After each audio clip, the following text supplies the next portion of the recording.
Hey guys, HCGChica. I'm here to report on VLCD3. This morning I was down 1.4, which is great. That puts me at a total loss of 5.4 pounds in 3 VLCD days. I'm 137.8. My pounds of fat did not go down though. It's still 43 as it was yesterday. And that doesn't bother me. I think it's interesting because my last round, when I got to 43 pounds of fat, it also had a hard time budging. It took 4 days, I think, before it went down, or 3 days. So it's just kind of interesting. My ketones were still at 80, and once again, I did not have fruits yesterday. I think I had asparagus, and I think I had some broccoli in the morning. And I had my teas and my black tea in the morning, and I drank probably about 5 quarts of water again.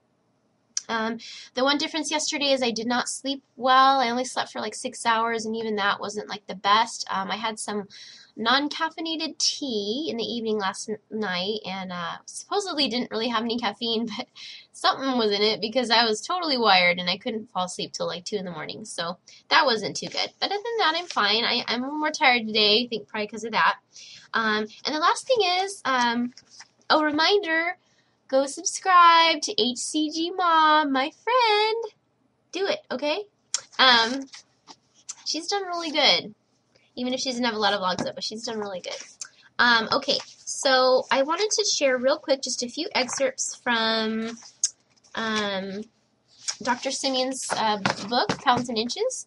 I've been rereading it again, and it's been a while, actually, and I found a couple. I'm going to share them throughout the next few vlogs. I'll just keep it short. This one is interesting. He says the patient should drink about 2 liters of fluids per day. I didn't know how much that was. It's actually a little over 2 quarts. It's 2.1 quarts, which is a little over 64 ounces. Each quart is 32 ounces, and I drink my water out of this canning jar. This is 1 quart. And so basically 2.1 quarts, or a little over 64 ounces, is what he said they should drink. To me, that's actually not that much. I was assuming, I don't know, I just didn't know how much it was. So anyway, so it's definitely a good idea not to drink less than 64 ounces or 2 quarts. He doesn't actually mention if it's like a good thing to drink a lot more than that, or if it could be a bad thing. He doesn't talk about that. I've been drinking about 5 quarts a day plus tea. So yeah, because I know sometimes drinking too much water could also be not good. So I just thought that was interesting, though, to drink at least the 2 quarts. And additionally, you know, I've been reading a few things online where people are saying you have to make sure you get the full 500 calories in, and that they're saying that that's what Dr. Simeon said, but that is not what he said. That's not what I've read. One thing he says here, after discussing the different foods, he says those not uncommon patients who feel that even so little food is too much for them can omit anything they wish. So he's saying you don't have to eat the full 500.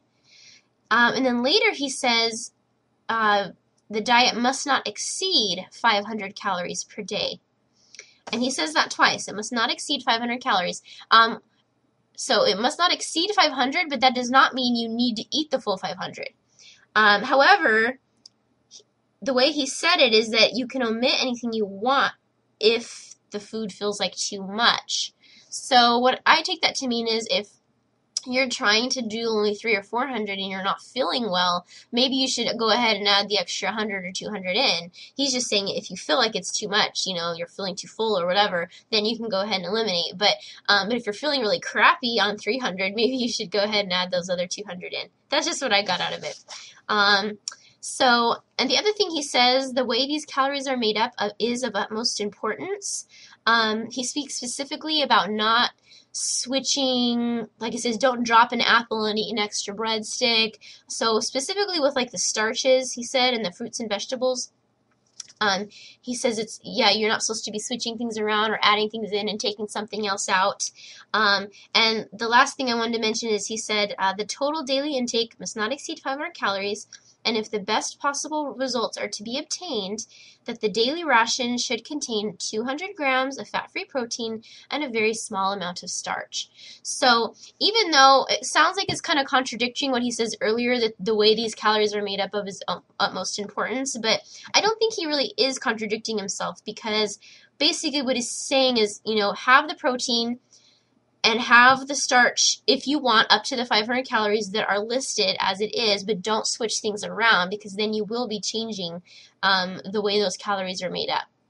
So, so if you are eating the full 500, don't be changing how those calories are made up. If you're eating less than that, just have your protein, and then, have less of whatever, is available that's allowed on the diet. That's what I got out of it. So anyway, I just want to share that today, and I'll check in tomorrow.